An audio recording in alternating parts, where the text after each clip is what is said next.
Hello students, हमारा next topic था बेटा फ्रॉम कोकून टू सिल्क।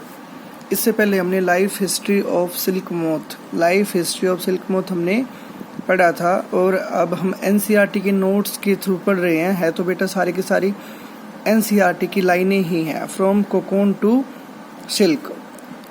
इसका फर्स्ट स्टेप है बेटा रियरिंग। आपकी एनसीईआरटी बुक में भी है ये, और इसको एक पूरा इसकी छटाई करके इसको कटिंग करके मैंने नोट्स की फॉर्म में इसको बनाया है। रियरिंग में क्या होता है, the eggs laid by silk moth is stored on strips of cloth और paper and sold to farmer. अब एग्स को ले आउट कौन करता है? सिल्क मोथ करता है। जो सिल्क मोथ होता है वो एग्स को ले आउट करता है, हंड्रेड्स की अमाउंट में उसको एग्स को ले आउट करता है, ठीक है। और कहाँ पे लगा वो अंडे देता है बेटा? मलबेरी लीव्स पे, ठीक है। तो the eggs laid by silk moth is stored on strips of cloth. तो क्या करेंगे हम, उसको जो भी उसने अंडे वगैरह दिए हैं तो किसी स्ट्रिप्स ऑफ क्लॉथ या फिर किसी पेपर में उसको क्या करेंगे, इकट्ठा करेंगे जितने भी एग्स हैं, और फिर सोल्ड टू फार्मर, और किसी भी फार्मर को क्या कर देंगे, सोल्ड आउट कर देंगे, ठीक है। मीन्स जो भी सिल्क मोथ को क्या करता है, रियर्ड करता है, तो जब वो सिल्क मोथ एग को ले आउट करता है तो वो जो एग होते हैं ना, वो पेपर स्ट्रिप्स ऑफ क्लॉथ या फिर पेपर पे रख के उस एग को किसी भी फार्मर को वो क्या कर देगा, बेच देगा अंडों को, ठीक है।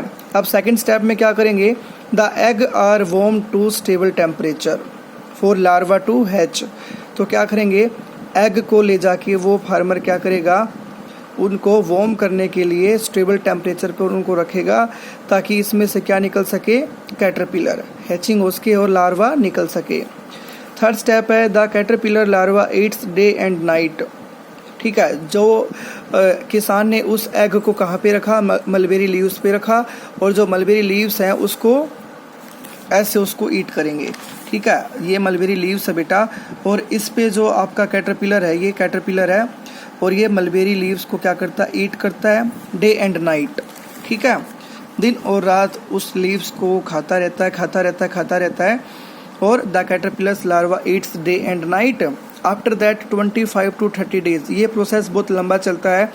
25 to 30 डेज के बाद क्या होगा, caterpillar move to a tiny chamber of bamboo in the tray to spin कोकॉन्स।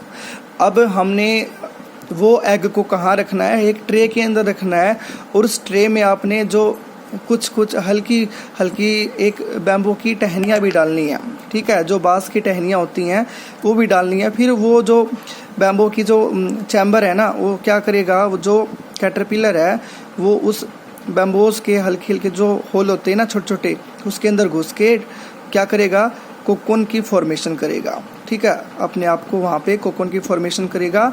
और उसके बाद नेक्स्ट टॉपिक है बेटा प्रोसेसिंग सिल्क। सिल्क की प्रोसेसिंग कैसे होती है। अब कोकून की फॉर्मेशन हो गई तो कोकून्स को कहाँ पे रखेंगे, कोकून्स आर केप्ट अंडर सन और बॉइल्ड और एक्सपोज टू स्टीम। या तो सन की लाइट में रखेंगे, या फिर उसको बॉइल्ड करेंगे, और या फिर उसको क्या करेंगे, एक्सपोज टू स्टीम, कोई भाप वगैरह देंगे, ठीक है। गर्म भाप वगैरह देंगे कोकून्स को। The silk fibre separate out, जिससे क्या होगा, जो सिल्क का जो फाइबर है ना वो कोकून से क्या हो जाएगा, सेपरेट आउट हो जाएगा, ठीक है। नेक्स्ट बेटा रीलिंग ऑफ सिल्क। सिल्क की रीलिंग कैसे करते हैं हम, the process of taking out threads. जो भी हमने फाइबर को बनाया है, फाइबर को सेपरेट किया है, तो इस प्रोसेस में क्या करेंगे, taking out threads from the cocoon से थ्रेड को बाहर की तरफ निकाल लेंगे, फॉर यूज एज सिल्क, और उसका सिल्क की तरह, मतलब सिल्क के कपड़े की फॉर्मेशन में उसको यूज़ करेंगे, ठीक है। और ये सारा का सारा काम कहाँ पे होता है, ये मशीनों के अंदर होता है, ठीक है। आप पढ़ते हैं, हमारा लास्ट टॉपिक है इस चैप्टर का, सिल्क जो है कितने टाइप का होता है, ठीक है। The silk yarn is obtained from cocoon. सबको पता है जो सिल्क यार्न है, जो सिल्क का धागा है, वो कहाँ से ऑब्टेन्ड होता है, कोकून से होता है। और ये बहुत लंबी प्रोसेस होती है, अभी हमने अभी रीड किया इसको। तो कौन कौन से टाइप के सिल्क है, तसार सिल्क है बेटा, मोगा सिल्क है, कोसा सिल्क है, ठीक है, ये सिल्क है। और मलबेरी सिल्क इसमें सबसे फेमस है, मलबेरी सिल्क मोथ।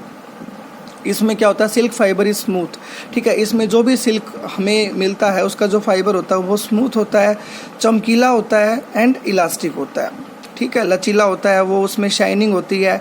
तो हमने ये पढ़ा है अभी मलबेरी सिल्क मोथ, जो हम फाइबर ऑब्टेन करते हैं सिल्क का, इससे वो स्मूथ होता है, लस्टर होता है और इलास्टिक होता है। ठीक है, तो हमारा चैप्टर बेटा ये कंप्लीट होता है यहाँ पे। और ये हमारी प्रोसेस थी, ये आपके एनसीईआरटी के नोट्स हैं, इसको अच्छे से रीड करना। ठीक है, ओके।